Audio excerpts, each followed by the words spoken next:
Welcome, everybody, to another episode of Need Some Introduction.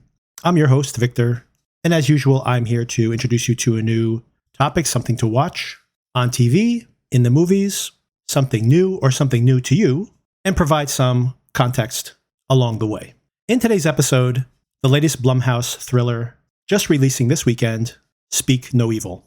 Now, I'm going to try to structure this in a few different ways. I honestly was not intending to watch this film. If you are a regular listener of this podcast, you heard me discuss seeing the trailer for this film and thinking, why are they even making this film? I've seen the original. It's a remake of a Danish thriller from just 2 years ago, which is still available on Shudder and on AMC Plus and on Hoopla, by the way. Anybody, if you have a library card, you can check out the original on Hoopla.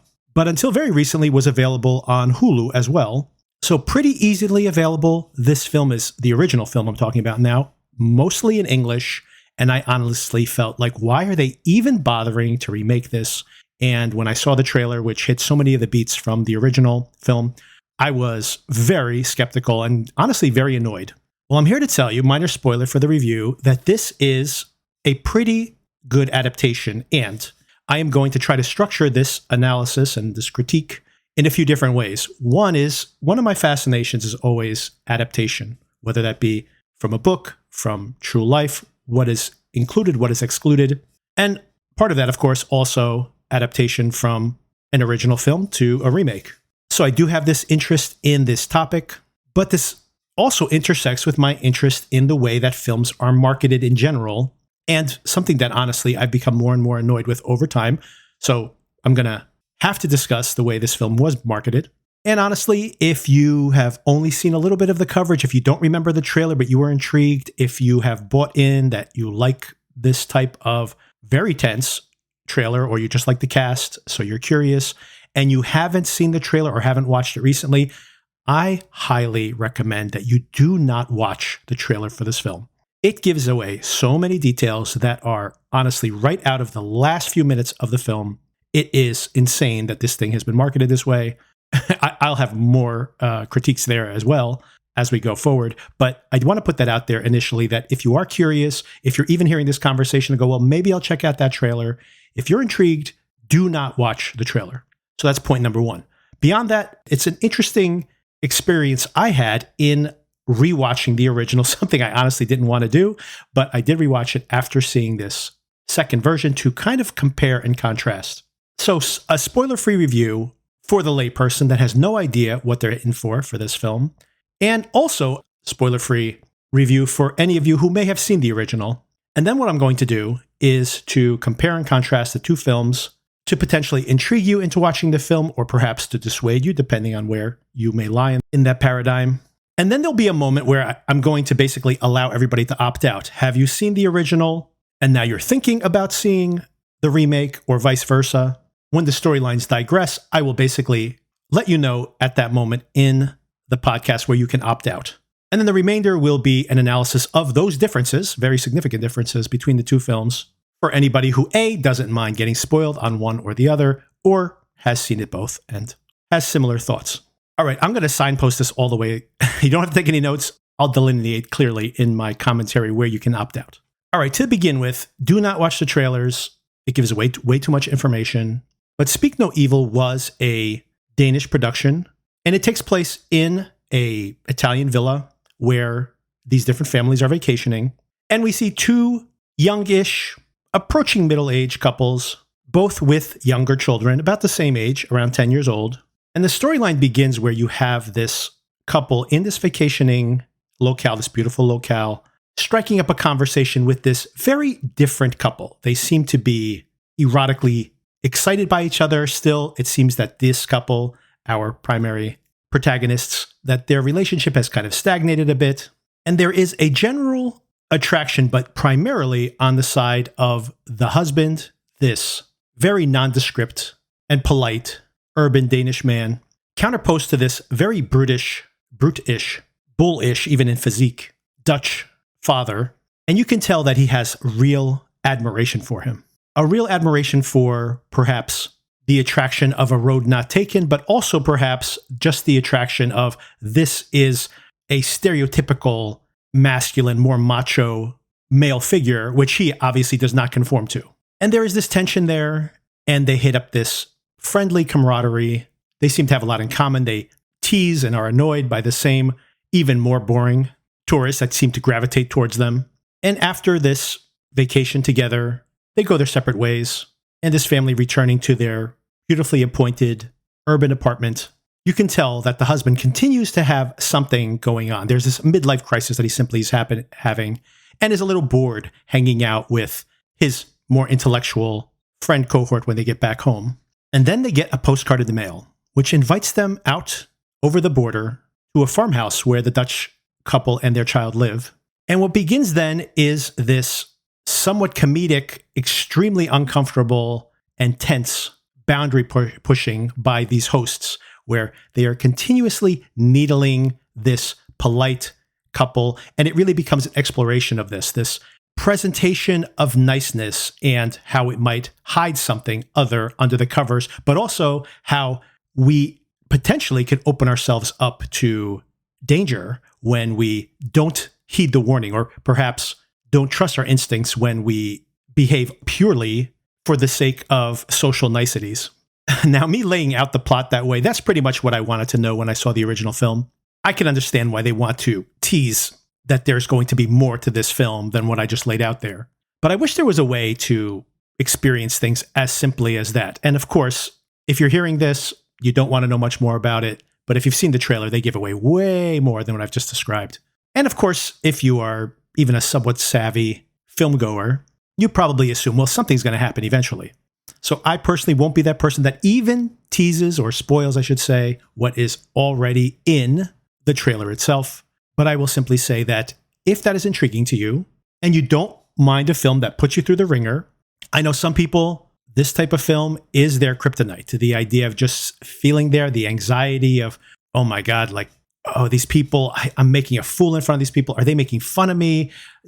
I need to get out of this situation. Am I overreacting? Like, that constant anxiety, that constant social anxiety is so off-putting to them that this is like their absolute kryptonite for film going. And I would say, if that's the case for you, if you really can't handle that type of movie-going experience, and I don't even want to correlate it to other possible films because it would be a spoiler basically, but if that makes you uncomfortable, then do not watch this remake, and absolutely do not watch the original film, which is an order of magnitude more discomforting than this remake.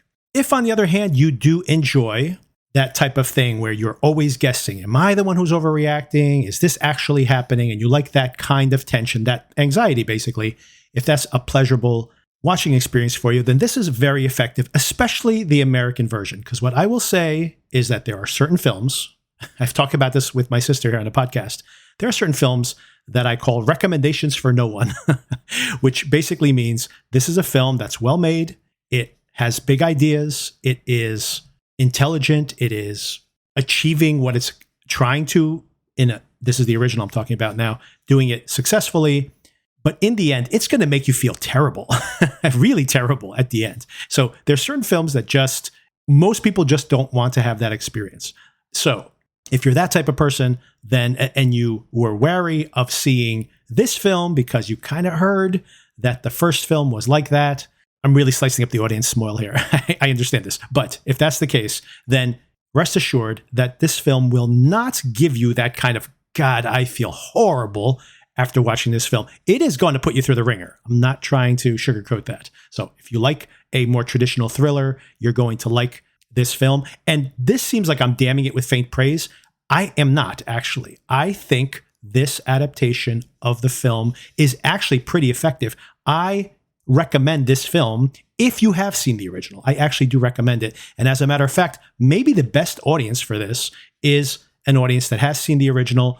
If you're like me, you're probably almost certainly going to like the original better than this one, but they do something different with this. And hey, if they did exactly the same thing, then there would be really no value to this, in my opinion, especially since the original is mostly in English. Like 80% of the dialogue is probably in English. So it's an English language remake, but what's the big deal? Like, it's pretty much all in English anyway.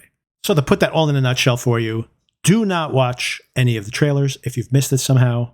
If you enjoy that discomfort, which, I mean, a lot of horror fans do like that. That's why you go see horror movies, right? this film is going to make you feel uncomfortable, but it's not the nihilistic film, honestly, that the original is. And if you've seen the original and you're thinking, oh, it's going to be changed and make it pointless by the end, I would say no, for some surprising reasons, not only because of the plot changes, but because of the way that they have changed a little bit of the dynamic of the characters, while interestingly, really not changing the scenes. Like, I'm going to do a plot breakdown coming up, but almost beat for beat, these stories line up until they do not at all. But for a great period of time, they are in lockstep. And yet it is an interesting experiment, mostly because of the interesting actors in bringing something different to the same scenes. And in that way, if that sounds intriguing to you, if you're that kind of movie watcher, where it's almost like, I want to see this person's version of Hamlet. This isn't Hamlet, obviously. But if you like to see something well done, but by someone else with a slightly different flavor, this actually achieves that. And honestly, if then it had been exactly the same throughout, I probably would say, well, what a waste. But the changes they've made have made it into a different type of film, and I find that intriguing. So hopefully, if you are a fan of the original, you find some value in this one too. I did find this interesting, and I stopped myself from saying I found it enjoyable. I kind of did find it enjoyable because it becomes more conventional. And I won't tell you how. There's some surprises yet to come. I don't want to spoil anything yet, but I will begin spoiling very soon. Okay, so I'm going to give you that breakdown where I'm going to line up the two films, tell you where they're in lockstep, bring out some intriguing differences between the two adaptations, or the two versions, I should say, not adaptations. Only one's an adaptation. But before I get to that, I want to call out some other US remakes of foreign films that I think deserve another look. Mostly horror films, but actually thrillers too. Let me give you a few options here. I'm going to give you some really obvious ones here. First of all, I saw the US version of The Ring from 2002 with Naomi Watts before I had seen the Japanese version. And I have to say that the American version is so excellently made and has such better, bigger budget production values than the Japanese original that I actually prefer the American version. Now, of course, if I'd seen the Japanese version first, I probably would have preferred that one. But it is such a coin toss in quality, and they, once again, have a different feel for the material, even though the plot beats are very similar. But then, of course, they have some drastic changes also. Not a bad corollary to what we have here in this current matchup. That this is a really thrilling, beautifully produced, Gore Verbinski directing. This is before he went down the rabbit hole of all those Pirates films, and hasn't made him film in quite some time, actually. But really a great visual stylist, and pulls off the thrills, the scares, the special effects. Everything looks really good in this film. And here's a perfect example, I think, where you take a cult hit, which is very well respected, the Japanese version of The Ring from 98, I believe. And then 4 years later, you apply Hollywood production values and famous actors and a much glossier package, but it works. It's an excellent and very scary still, even if you're rewatching. Put that on your Netflix list. I don't know if it's available on Netflix, but put that into your watch list if you need something scary to watch this October for spooky season. Okay, another spooky one you might want to check out. Once again, I honestly think that I prefer the American version of Let the Right One In, which I know people love that film. I don't love it as much as other folks do. I do like that film, but I don't love it the way folks do. And I remember when they remade it as Let Me In 2010, people were outraged. How could they possibly remake this classic?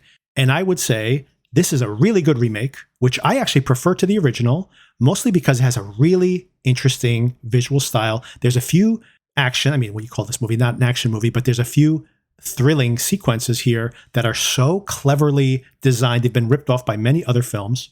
Terrific performances, very moody, beautiful direction, really beautiful direction. So if you've seen the original and you've never seen the remake, or you're curious about that film, I know some people don't watch foreign films. You really have to get over it if you're one of those people. But if you're like, well, I've always heard about that movie, everybody recommends it to me, but I'll never watch it. Oh, and the American version, which flopped, by the way, when it came out, is probably really, really garbage. It's not. It's actually really good. So you can check the American version out, and maybe that'll even encourage you to see the original. I love that film. I know that it's pretty well regarded, although, of course, not the classic in most people's estimations that the original is. I prefer it. There's some tone management in the original film, and there's a few plot points that are so vaguely addressed They've just been excised from the American remake, which honestly I think is smarter because it's confusingly tried to convey some kind of vague details of the backstory of one of the characters in the original version, which honestly, I without spoiling anything, just to say that it's a clearer adaptation, I think, the American version versus the original. So another good remake that you should check out if that sounds intriguing to you. It is a horror film with supernatural elements, so if that's a turnoff, take that with a grain of salt. Okay, a couple of more adaptations that you might want to check out that I think are pretty well done. There is a classic found footage, maybe other than Blair Witch Project, the most, I guess you have Paranormal Activity as well. Other than those two, probably the most well-respected in that arena, definitely in that canon, is a Spanish movie called Rec, R-E-C, in which what happens is a television crew that follows around firefighters in the middle of the night, or basically people who work at night and make live documentaries about them, are following these people around where something happens in an apartment complex. And over the course of the night, things escalate, and everybody, this whole group of people that we meet inside that building, including the firefighters and this newscast or this production team, and of course the residents of the building, are all trapped there together overnight. And without spoiling anything, things go really, really badly. I'll just leave it at that. There are, once again, supernatural elements here. I know some people who listen to this podcast don't like horror, but I guess, hey, you're listening to this commentary about this film, not a supernatural film, the Speak No Evil, but it is a horror film, so maybe it still appeals to you. So the Spanish version and definitely the superior version is Rec. But there is an American remake, which is almost shot for shot. It's nearly identical, and it's called Quarantine. So take that with a grain of salt. If you've seen the original, then there's very little value to watching Quarantine. If you are one of those people who will not watch foreign films or can't stand reading subtitles, then check out Quarantine, because you pretty much are getting the effect of the original. It is very nicely produced. It is found footage, so the larger budget doesn't necessarily make it operate at a higher level, like something like The Ring, which I think benefited from that bigger budget.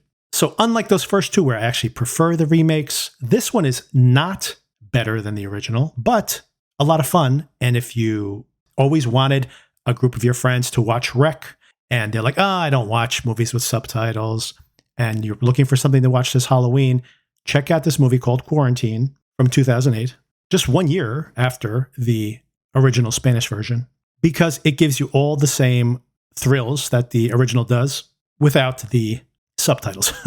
This one I am damning with faint praise. It's a nice facsimile of the original in English, basically. And then another one that is not better than the original, but in some ways functions like with Quarantine, is, and very much is in line with the film I'm commenting on here today.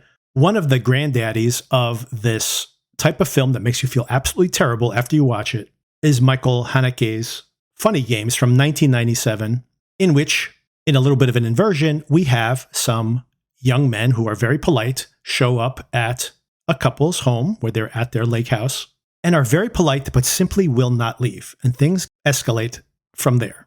There is an American film starring Naomi Watts yet again, speaking of The Ring, and directed by Michael Haneke himself.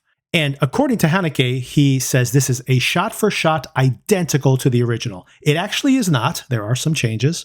I think he is trolling us by telling us that it's exactly the same, but I would say the effect is the same. So if you've always been curious to see Funny Games, if you want to see Naomi Watts give a very intense performance, this is the type of film that, if you have seen the original version of Speak No Evil, you will appreciate this film, although you've probably already seen it, but maybe you haven't seen the American version.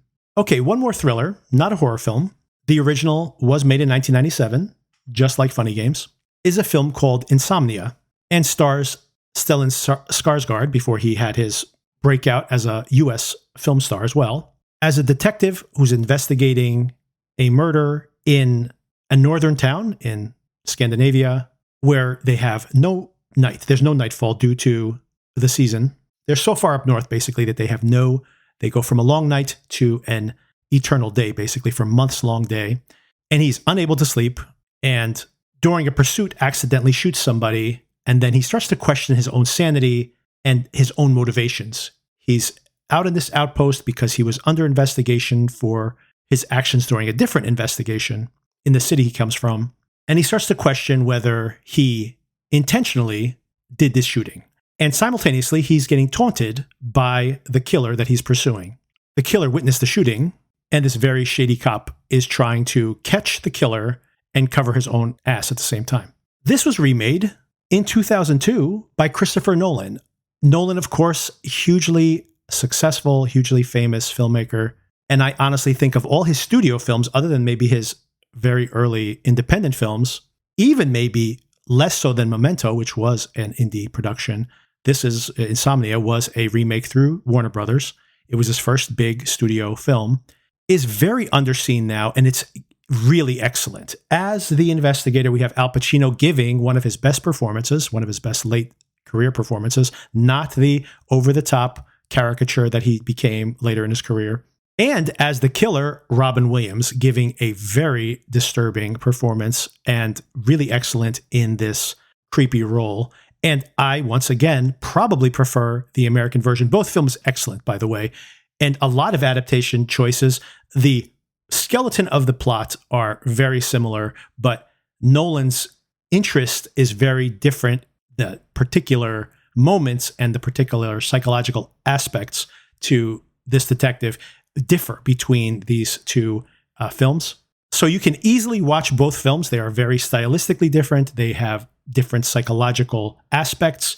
Your sympathy for the different versions of the detective are probably going to be very variable. They're both very good. And a really good example, and you would expect nothing less from Nolan, of an adaptation that is not just recycling the original. It's that he saw something that he was intrigued in the original and wanted to tell the story in a different way. If anything, accentuates what is already interesting in the original. So both very valuable to watch, and you could practically watch them without, but watching one is barely a spoiler for the other. All right, so those are my recommendations. I will put them together on a Letterboxd list, so you can follow me on Letterboxd. I'll put the link in the show notes in case you want to track down some of those. I'll probably throw in some additional ones that I have in there, some bad. Maybe I'll have a separate list of bad adaptations. There's a lot of those also. Sporloose or The Vanishing just comes to mind immediately. Another Scandinavian thriller that is one of those movies that makes you feel terrible after you're watching it, so probably would never translate to an American audience. But with that out of the way, let us break down the differences between these two adaptations. So Speak No Evil was a bit of a word-of-mouth hit. It played overseas at some film festivals. A lot of people who saw it were commenting on, wow, you got to see this movie. Some people didn't like it for the reasons that people did like it. Once again, a matter of taste, depending on how much discomfort you like in a movie.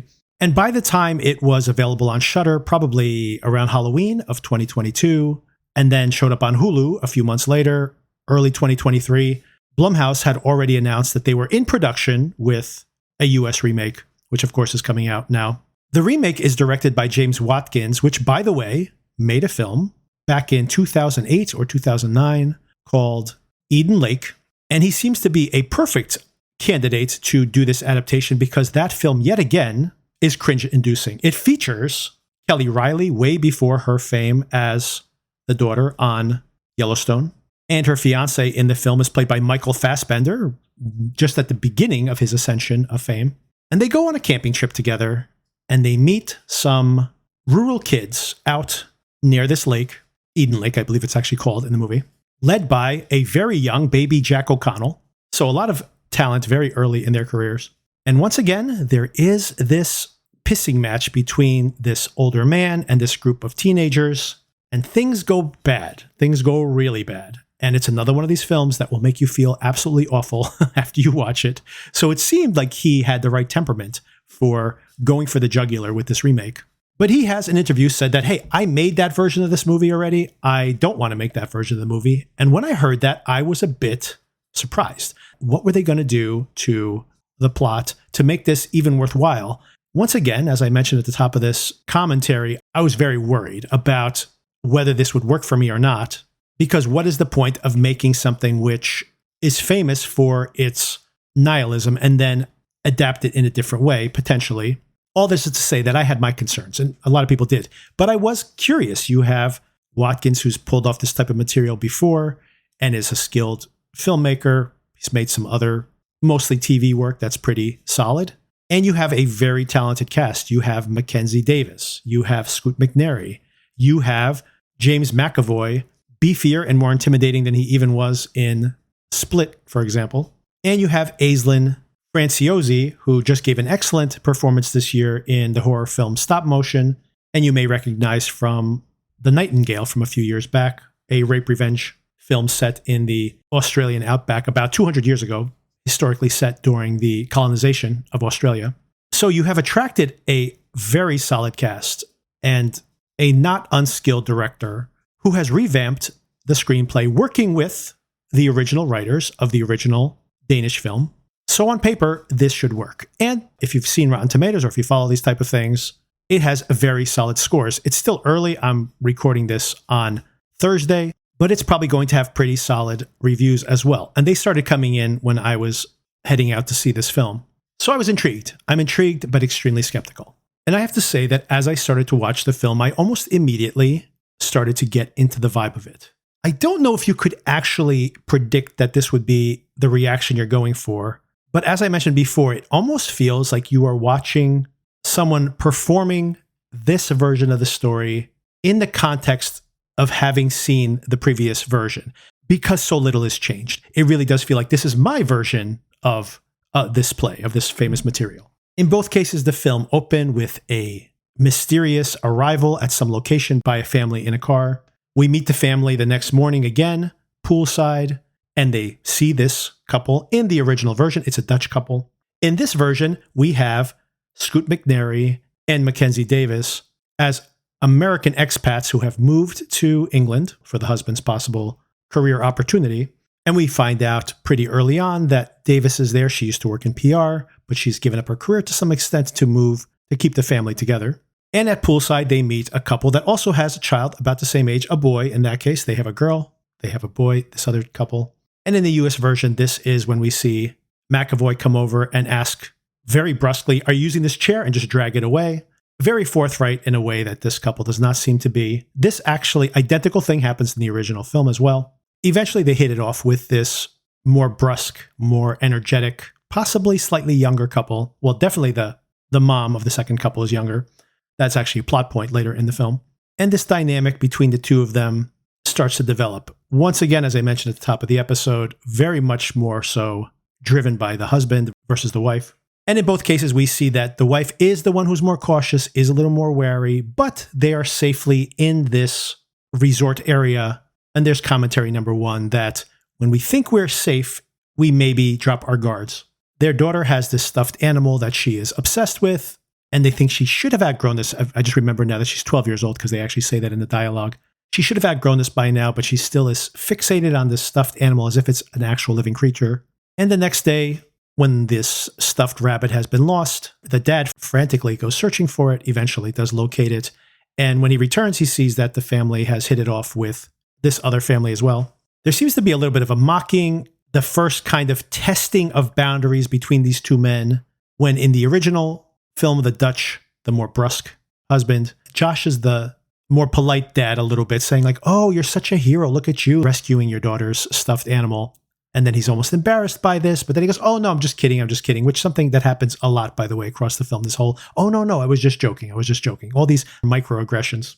In the US version, he's driving around on a moped or a motorcycle, I forget, decides to like, "Come on, why don't you have your daughter come for a ride for me?" And of course, especially the mom, very trepidatious about this, but the husband's like, "Come on, it's okay." But you can see that he's nervous as well, the Scoot McNairy character. And it's interesting how they're already testing the boundaries here, trying to see how much can we push these people. They hang out and they really seem to hit it off. And there is implied in both films that there is a slight patting on the back of these upper crust people, that they can still hang out with these regular people, even though he claims to be a doctor.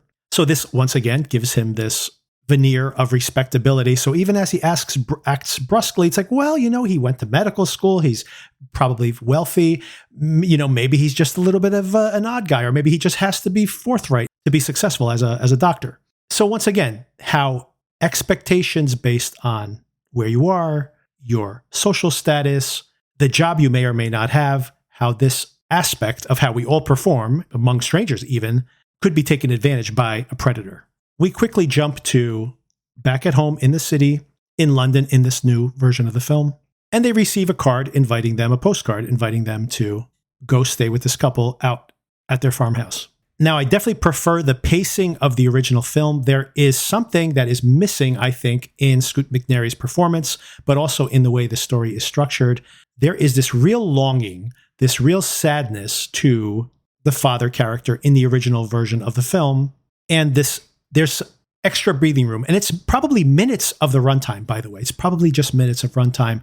But it really matters what you spend your time on, because just these little cutaways of him reacting to a musical performance, of him being amongst his friends at a party back at home, and this very cool shot where you see his face blurred onto the reflection of the windows, where everybody's having this party at his house and he's not really there. And this sense of this lack that he has really drives psychologically the character throughout the rest of the film. And we simply don't get enough of that in the new film. But maybe that's just, once again, what appeals to me in the material, but not so much in making a more populist version of the story. Once they get to this house, especially in the American version, things start to go awkward right away.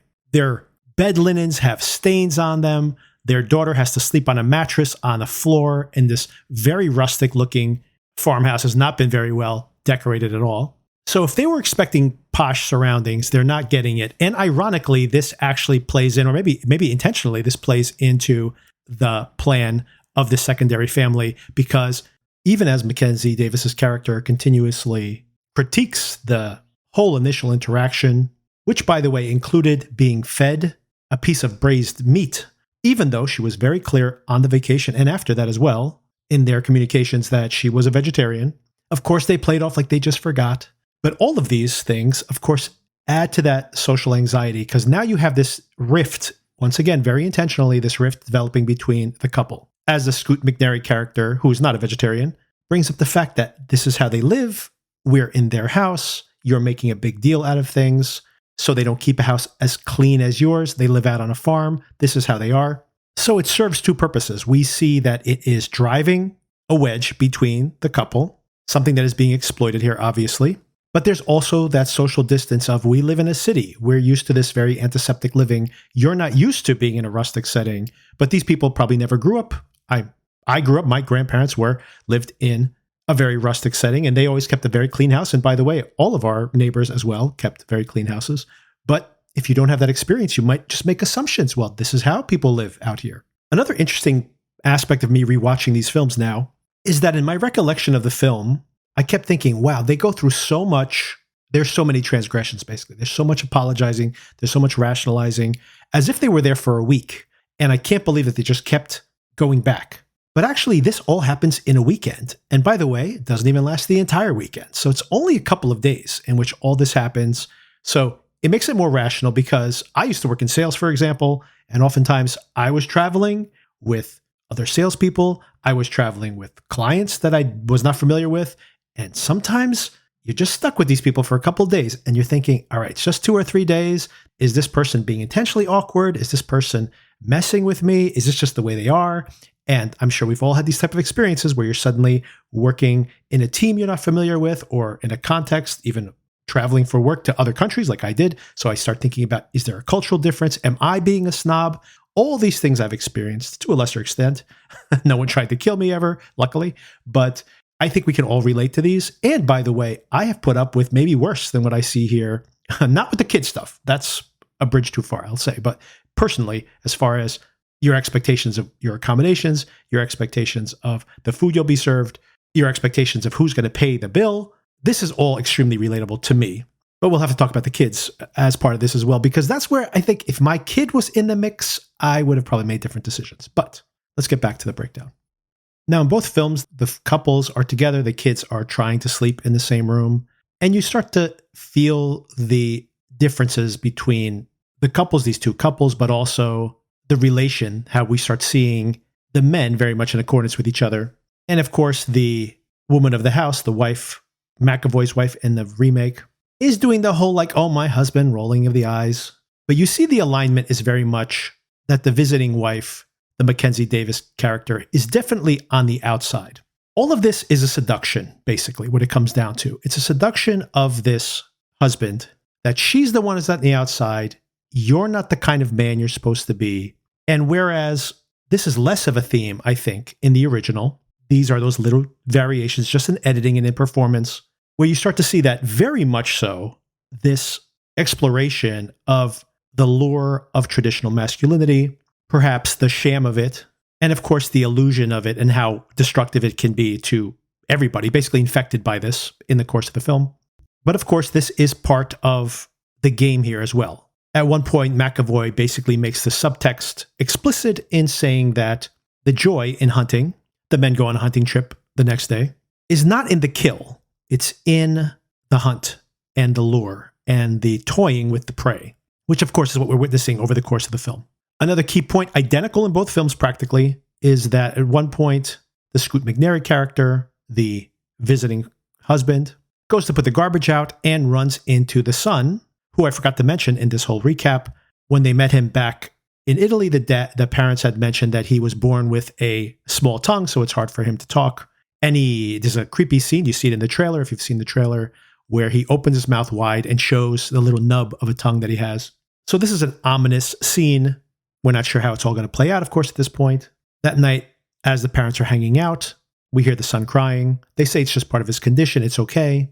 They get ready for bed, and this is the first time that the visiting mom, in both cases, but Mackenzie Davis in this American remake, thinks that maybe we could just pretend we want to leave. And this is when Scoot McNairy's character starts telling her, look, you're overreacting. You're unfamiliar. We just got here. If you still feel the same way, we can leave in the morning. The daughter shows up, and in both cases, they all sleep together. The family sleeps in the same bed that night.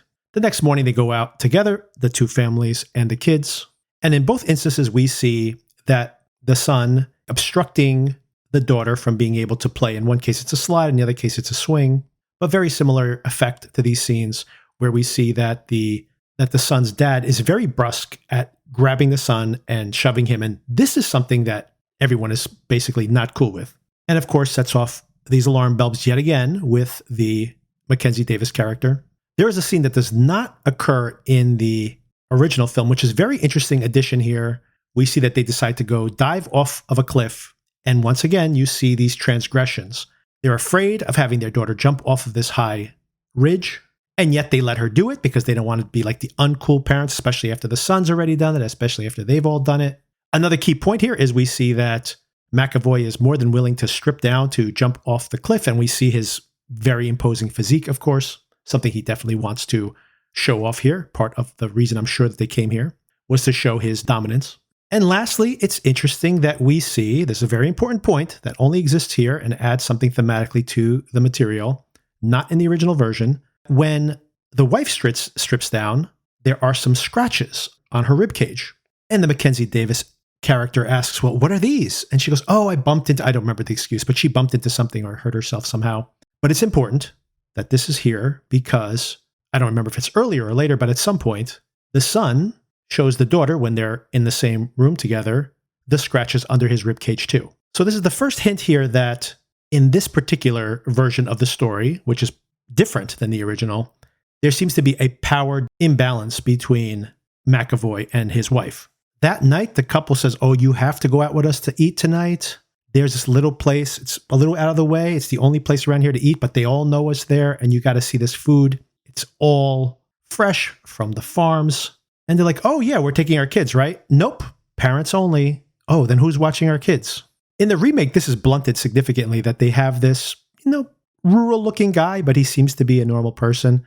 I think very importantly, in the original version, there is this very brusque, perhaps Middle Eastern fellow who shows up, immediately grabs the kids and starts playing games with them, but is interacting with them in a way that you can, I don't think I'd be comfortable with a stranger interacting with my kids like this 10 seconds after meeting them, but they seem to enjoy it.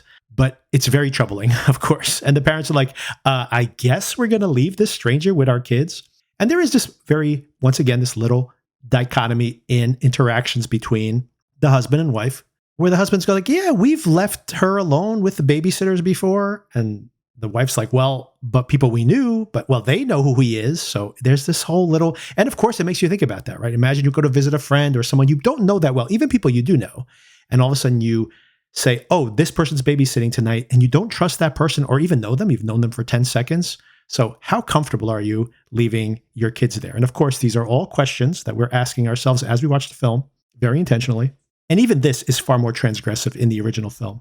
In both films, they go to this restaurant and things start getting uncomfortable. They start talking about how sexually active they are.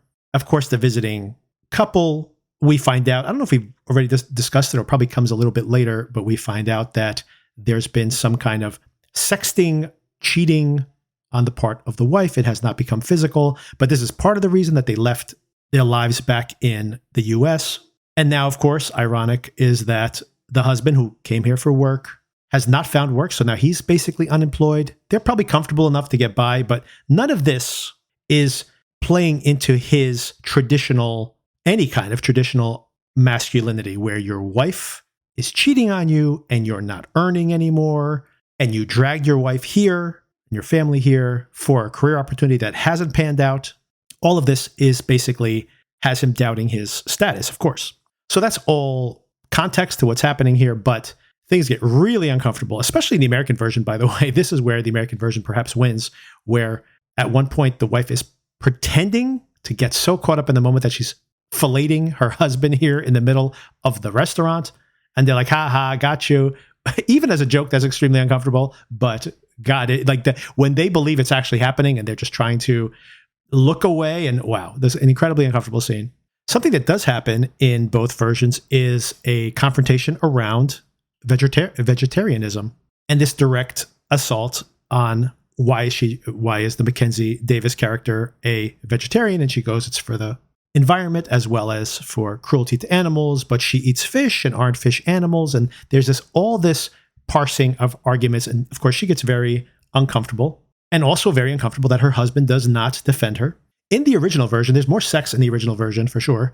There is also all of this witnessing of this horniness of this couple also makes the couple, even as they bicker, the visiting couple that is, are getting more aroused as well. A couple of more significant differences here. Oh, actually, one thing that's definitely the same, but still a difference is that in the original Danish film, when they go to split the bill and the husband sticks the visiting husband with the bill, it's very much more imposed on him that he has to do this.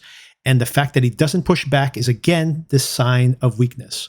Whereas in the remake, when Scoot McNairy asks to see the bill, presumably to split it, he's just like, oh, thanks a lot for taking that. And he just kind of walks out the door. So it's played off a lot more. I've literally been in a situation like that before, which is much more off the cuff than, once again, this very aggressive behavior we see in the Danish version. And even more so on the ride home, there is a very fraught, very aggressive drive back where the Dutch husband is playing music very loudly. And this whole sequence is really scary. And you could tell that the visiting couple is worried that they're not even going to survive the night, especially considering he's been drinking all night. Of course, a huge difference here is that the kids themselves in the American version are more pronounced in the storyline. We really do not see any scenes that are just from the point of view of the kids in the original film. But in the remake, there are multiple scenes where we are in the point of view of the kids. And in this particular case, they're being babysat by this neighbor. And we see that the son is trying to communicate something to the daughter. He's shown her the scratches on his rib cage. This might be when that occurs. But more importantly, shows her a collection of watches that the father has in his bedroom. Once again, a very interesting difference between the American, maybe this just goes back to the idea that American films just don't have a lot of sex in them, or a difference in the point of what these films are about.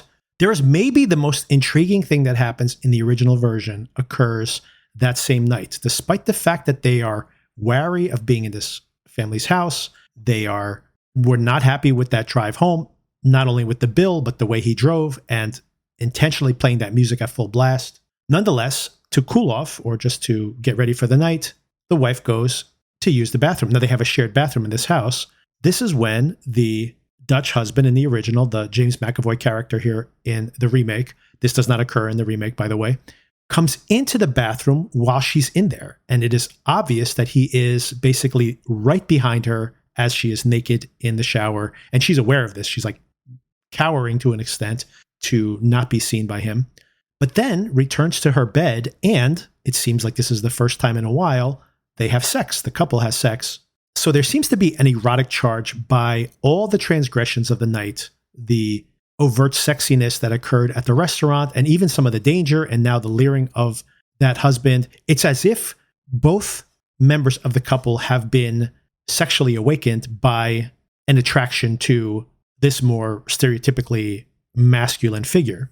This does not happen in the American version. As a matter of fact, I think this is the scene that occurs where we figure out all this stuff that's happened, why they've come to the UK, how he's not working, how she's uncomfortable with what's going on, and how he, once again, kind of guilts her into going along and doing what he wants to do because he brings up the whole sexting situation. And then in both films that night, the mom wakes up, goes looking for her daughter, can't find her in the bedroom with the son, and eventually finds her in bed with the couple who are sleeping naked. Once again, the more overtly sexual version of this. She is not happy with this, grabs her daughter and brings her back to the bedroom where they're staying. In the American remake, pretty much the same thing. Interesting, however, that in the Danish version, they did not hear the daughter crying in the middle of the night, if that even is what occurred, because they were having sex. In the American version, they were fighting. So that says something, right, about the choices of adaptation. And in both cases, the wife is like, this is it. We got to get out of here. This is not cool. They cannot be sleeping naked with our daughter. By the way, in the American version, of course, the couple's not actually naked because we are way more prudish about that type of thing here. Regardless, still not cool. And they have escaped the house. This is just one day, by the way. So it's only 24 hours they've been there. And the exact same thing happens in both cases. As they've left the house and in the middle of the night, without waking the couple or telling them they were leaving, the daughter remembers that her bunny is missing. And she starts to just freak out and hyperventilate. This is the moment, by the way, in the with the original version that people start saying, I don't care if she was having a nervous breakdown, which she practically is. We are not going back. But in both cases, they go back and the husband says, I'll just go inside for a minute. But of course, he goes in and he doesn't come back out. So then the mother goes in behind him and she catches him in a conversation with the other husband, and they gaslight them. They're like, oh, the wife participates in this as well. You guys left without saying anything. You could have at least had breakfast with us. And why are you acting this way? Oh, I thought we were being nice, and everything gets thrown at them. Why did you make me eat meat? I forgot that you were a vegetarian. We tried to make everything nice for you. Okay, it's not as fancy as you guys are used to. Basically guilting them. And then because of these supposed social niceties, everybody says, okay, fine. It's just one more day. Sorry about the misunderstanding. And they didn't get away. This is also when they throw up the fact, of course, that why was my daughter sleeping between you two? And of course, this is where they throw the guilt at them.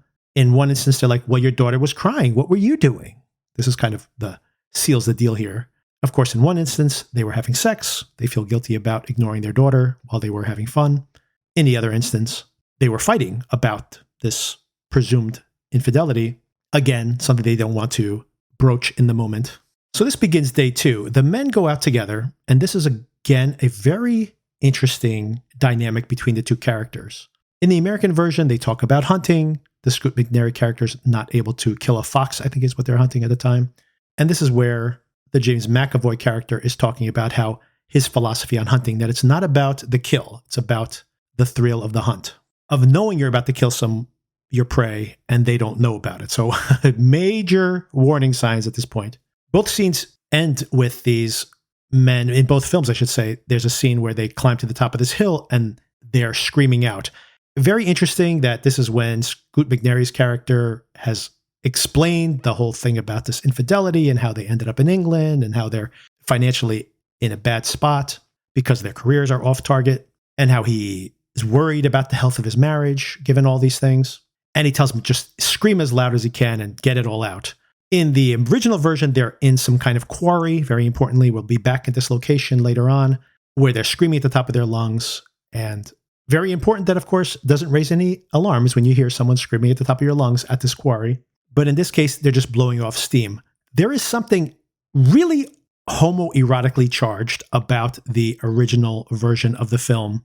It's undeniable that there is a real attraction between these two men, and the film at this point, once again, going back to the experience of watching the original film, there is almost a comedic version of this film in which you could be like, this terrible weekend with these terrible hosts was a form of therapy for this guy.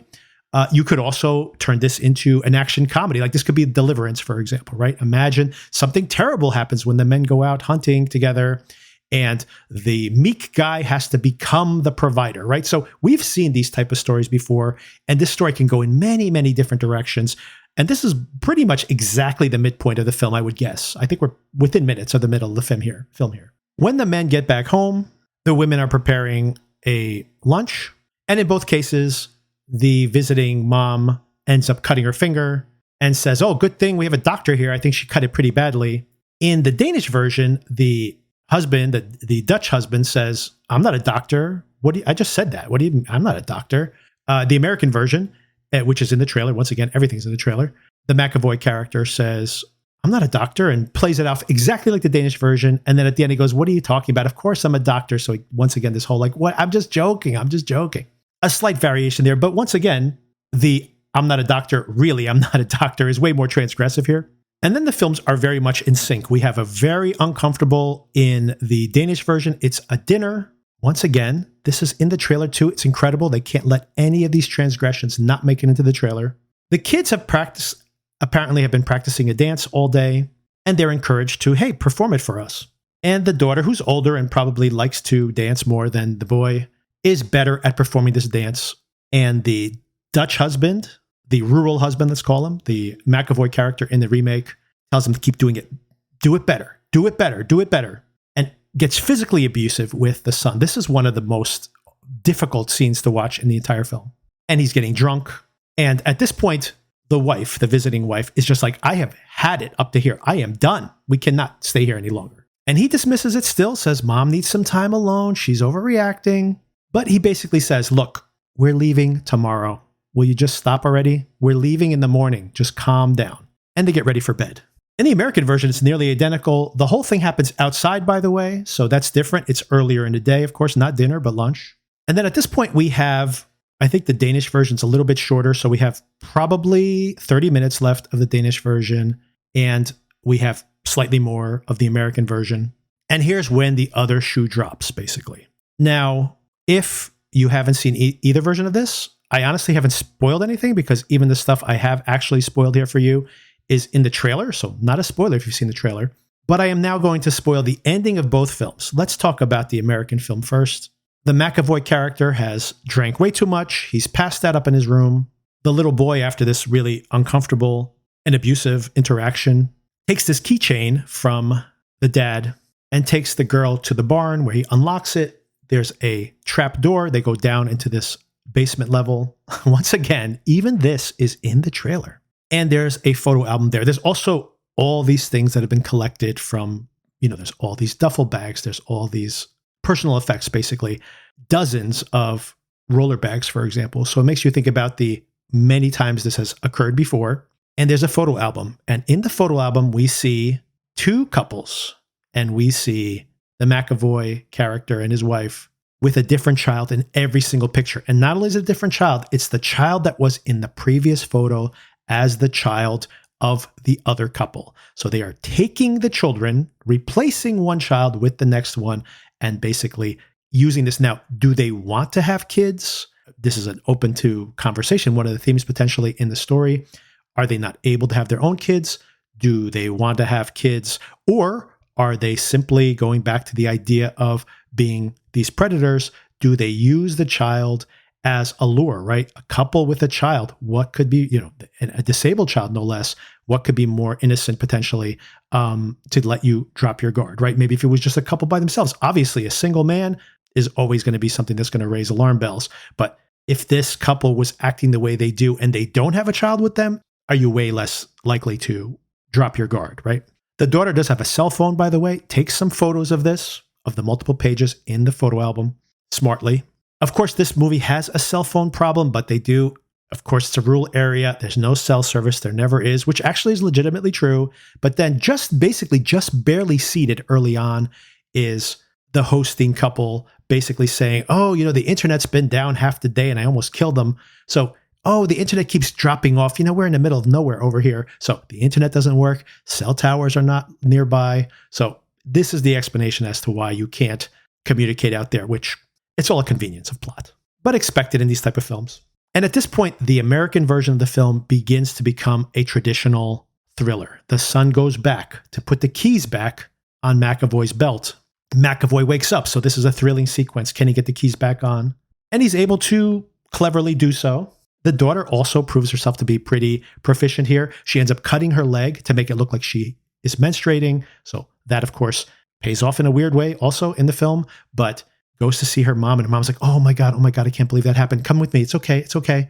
And when they're alone in the bathroom, she starts to show her the pictures. By the way, in both of these films, I have a big question mark here if I'm going to nitpick that the son was not able to communicate this earlier to the daughter. Maybe he doesn't have any drawing materials up in his room, but in the American film, a little bit of a corrective. He does draw a picture. He tries to write something to her, but he's writing in Danish, I believe it is. So she doesn't understand what he wrote. So he has to eat the note to prevent anybody from seeing it. But he could draw a picture, which of course, but the pictures are only allowed when he's in front of his parents. And of course, they're watching what he's doing to make sure he's not giving anything away. But I don't know if that is as well delineated in the original version. You would have figured at some point these kids are actually spending time alone, that he could have communicated it to her in some way. Unless, there is this whole Stockholm Syndrome aspect. Does he just think if I could just help them escape, then I survive this thing since this is my replacement basically here. So there is a psychological explanation to his strange behavior. It is maybe a little clearer in the American remake. And in short order, the Mackenzie Davis character once again gets Scoot McNairy on board, and now everybody knows. Everybody knows what's happening. And this is the whole last half hour of the film. This is an ever-escalating real thrill ride, a real thriller, like an inversion of a home invasion film where you're trying to escape a house that you can't escape. And it starts slowly. We're playing out the fact that maybe the McAvoy character still doesn't know what's going on. This London couple, I forgot to mention, has a Tesla. They could have done something with the battery. Instead, they just gave him a flat tire. But he's like, hey, I could patch your tire. Because, of course, he's still teasing them. Then he's like, oh, look, the bunny's up on the roof. Dad, you got to climb up on that ladder and get that bunny. I think at that point, I would have been like, you know what? I'm afraid of heights. I need to get out of here. But it still is plausible because it turns out there's an electric gate. So he needs to remotely open the gate, close the gate. But he doesn't fall off the roof. He gets the bunny back. Mackenzie Davis seems to have come up with an explanation for their slightly early departure. I mean, at this point, they're pretty much ready to leave, saying that, well, we've been fighting about the infidelity. We're probably not going to be together the next time if we ever invite you to London. So it almost seems like they've come up with a plausible way to escape this. And then as they're about to exit through the gate, they're just right there. They grab the son and throw him into this lake. The son they've mentioned earlier that he can't swim. They jump into action and then they close the gate and then they're trapped and they can't get out. And then, of course, at this point, the cards are on the table. Once again, even this is in the trailer. If you haven't seen the trailer, it's incredible that they've given all of this away. They're taking their money. They're transferring their cash into a crypto wallet. But Mackenzie Davis, smartly, earlier on, when she was in the bathroom, she was looking for any possible weapon she could bring with her. And she had tucked away a sheetrock knife, a industrial box cutter. And when they're basically being taunted that they're going to die and you know what's going to happen and there's nothing you can do about it now, she turns on McAvoy and slices his face basically from temple to chin. They disarm the wife, lock them in the garage, and head out. They try to exit with the Tesla, but they get shot at by this assistant that we met earlier, the babysitter. And then, like I mentioned, this is pretty traditional home invasion type stuff. There's some side aspects of humor here. My favorite of all the darkly comedic elements is when the Scoot McNairy character is planning to set the house on fire with a Molotov cocktail, and it just rolls off the roof, but falls into the couple's car, the killer couple's car, which ends up detonating their car eventually. And it's a really thrilling sequence. The whole finale is really thrilling. You have some improvised sulfuric acid squirted onto McAvoy's face. Once again, in the trailer, yes, believe it or not, even this is in the trailer. The assistant gets killed first, I believe. Mackenzie Davis does mostly all the killing in this thing, almost all of it, hammering him in the back of the head when he's choking out her husband. She then disables McAvoy's character with the sulfuric acid. And then lastly, just as the wife is about to shoot her husband, she has actually out on the awning on the roof here as they're escaping and yanks her forward where she slides right off the edge of this shingled roof and splats down to the ground. Quite a drop right onto her face. But they've lost the ladder. This is where the husband sacrifices himself, dropping down, injuring his leg, but able to restore the ladder so the family could climb down. But of course, the McAvoy character is still alive and has grabbed the daughter. And this is where we see explicitly or hear explicitly what we assumed from seeing those scratches under the wife's breasts, that he needs a replacement now. If the wife is gone, he doesn't need a replacement child. He needs a replacement wife. And of course, now that this girl is menstruating, supposedly, even though that was faked, she's now a woman, and now she is fair game for him in this other context. But the daughter, meanwhile, in the confrontation in the garage at the start of this whole thing, she had grabbed the syringe that they were going to use to drug the family, and she still has it with her, injects the McAvoy character with it. And then as he's about to pass out, Davis has the opportunity to shoot him, but decides not to. And then this is maybe the darkest moment in this finale, where the son comes and smashes his head into pulp with a giant rock. And there is maybe an indication in the way this shot is framed and held on the son that this rage has now moved from one generation to another. And there's some indication that something that is not thematically in the original, that there is some level of abuse, some abusive male character in the past. Not only do we see that, for example, in this version of the story, this wife, much younger wife, which has been called out multiple times over the course of the film, was maybe a captive at one point and now has become a partner to this abuse. But back at dinner, there's also an indication that McAvoy might be exposing a bit of himself when he reads the Philip Larkin poem, This Be the Verse, which reads, "They fuck you up, your mom and dad. They may not mean to, but they do. They fill you with the faults they had and add some extra just for you. But they were fucked up in their turn by fools in old-style hats and coats who half the time were soppy stern and half at one another's throats. Man hands on misery to man. It deepens like a coastal shelf. Get out as early as you can and don't have any kids yourself." So, of course, indicating this generation over generation of abuse and the outcome of that. Something that is not in the original. So, valuable, interesting. The last half hour of this film is really thrilling. Even spoiled as I was by the trailer, that it still works. It really does work. As opposed to the original. Let's rewind. Remember when the son grabs the keys and is showing the basement to the daughter? In the original version, it's nighttime. That whole torturous dinner sequence during the dance was actually happening later in the day. The wife is ready to leave right now. He's like, look, it's nighttime. Let's just get up in the morning and go and say our goodbyes and be regular guests. But that night he gets up, he hears something outside, and he goes to investigate. He goes back out to the garage, which is where he was intercepted by the son all the way back on night one. This time the lights are on. And when he walks inside, this is like something out of Hereditary, is this A-frame type room with photographs everywhere. And then he makes the revelation. This is him making the realization of the killing of one family by another, one image after another. And in this case, I mean, there's got to be 100 photographs. And of course, he also finds all the bags. He finds all the materials we saw in the previous description I had, luggage and watches, etc. And then he goes and he tells his wife and his daughter, we're leaving right now. We're leaving right now. And he doesn't tell them why. He's just like, we got to go. We got to go. And they're like, what's going on? What's going on? We just got to go. They drive not too far off. And then I think the car runs out of gas, if I remember correctly. He sees lights somewhere nearby and he cuts across this field. He tells his family to stay in the car. He's going to go see if he can get help in that house. Goes out to the house. I don't think they have a phone, or if he isn't able to find an operating phone.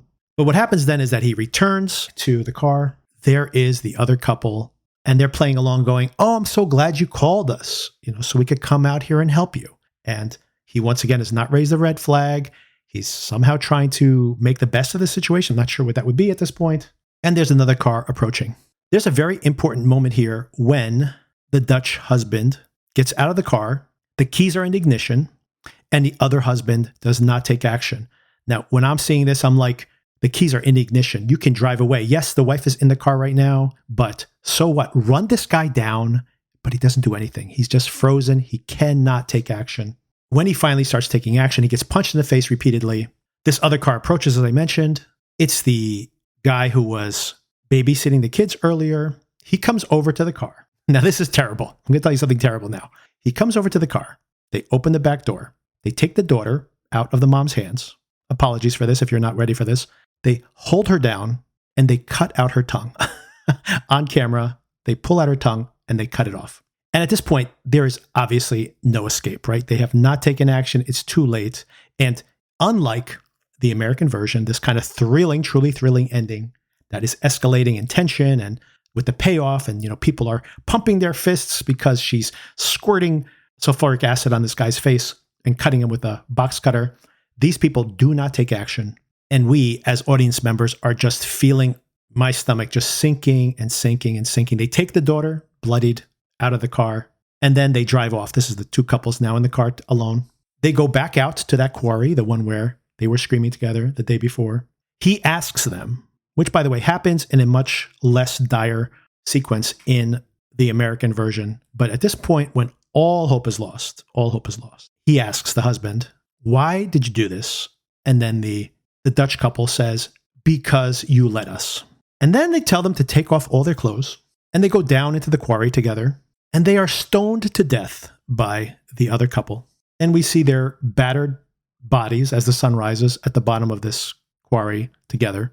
And then we see idyllic scenes of children playing, and it is the new daughter and this new couple. And that's the end of that incredibly bleak movie. And for me, the most offensive part of that ending is the stoning for some reason. If you know anything about the history of stoning, this was like a moral judgment. Like, you passed on people, like if you cheated or if you murdered or if you were seen as a scourge to society. So the fact that these people who have just done these unspeakable acts to this family and taken everything they had, that they are stoning them, like passing judgment on them, is like, for me, was so enervating. It was just excruciating to watch. And so it's a very, very different feeling. It's just so utterly bleak. And importantly, I think that unlike being about this cycle of intergenerational violence and how that propagates and how the lure of toxic masculinity with just these little variations, this one, there is no indication that the mom is anything other than like, these people are just like, hey, we're carefree. We want to live this way. We're going to find some idiot out there who allows themselves to be taken advantage of. And then we're going to take all your stuff. And that's it. We're going to take your kids. We're going to take your money. And we're going to do whatever we want. We're going to live any way we want to, take whatever we want from you. And you are not only an idiot for allowing this to happen, they don't even see themselves as villains. They think that they're the ones who are in the right.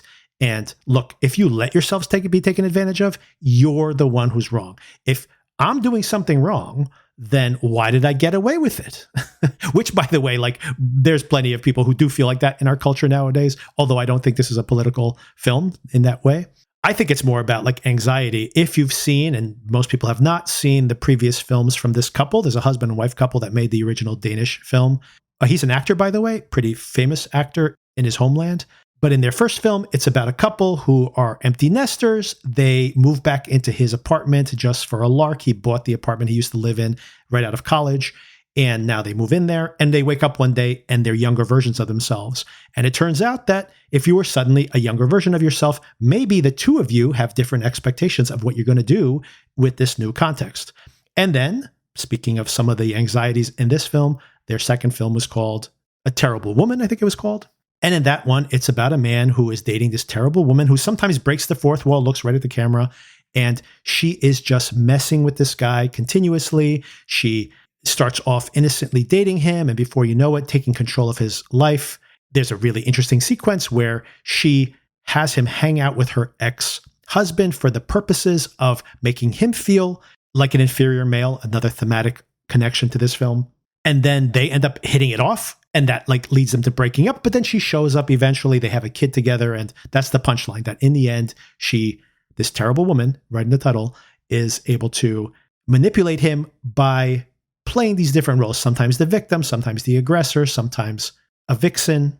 So once again, speaking of how we play different roles to coerce people, another theme here in the film as well. I don't think this is a commentary on their unhappy marriage. These are probably anxieties that they share, considering that they write all these films together. So if anything, I think that this film, the Danish version of this film, is about that shared anxiety of what happens when you are, I mean, we all have these concerns. You have sacrificed aspects of yourself to raise a family, to be a good spouse. And then what have we given up in that regard? What is the lure of that person who is that free-spirited person? But then is that person potentially a predator or a sociopath, right? So in the end, we have to compromise ourselves these ways, but what are the risks inherent there as well if we lose too much touch with people we used to be? So really thematically interesting, a really rough watch. Maybe now that you know those horrible things are going to happen, it's more palatable. I hope you didn't spoil yourself on that if you had interest in seeing that original version. Anyway, let me know what you think of this breakdown. By the way, this is me now recording this last end piece of the episode. I recorded the early part of this episode last week, even before the movie came out. It did pretty well, made around $20 million in its opening weekend. It's got very good word of mouth, really surprising. This is the American version, because the original film, as well regarded as it was critically, had some pretty negative audience reactions. Of course, maybe not the type of film. So maybe I'm wrong about everything, that giving everything away in the trailer prepared the audience for what they were about to see, because they seem to be pretty happy with what they're seeing. Strong word of mouth for basically what turns into a home invasion film, which is usually not a very popular genre of film. I started recording this episode. I almost didn't put it out. Then had a listener reach out to me, curious about my reaction to it. I'm like, well, you know what? I've already recorded it. I might as well put it out. Of course, the American remake is still in theaters right now, and the Danish version is still available to watch on Hoopla, as well as Shudder and AMC Plus, and possibly on Hulu. I couldn't find it, but it was on there for quite some time, so maybe it's back. All right, I hope you enjoyed that. There's a lot of movies coming out, horror movies coming out, and just thrillers, and one of them is The Substance. I've already seen it, and it is absolutely bonkers, the new Demi Moore film.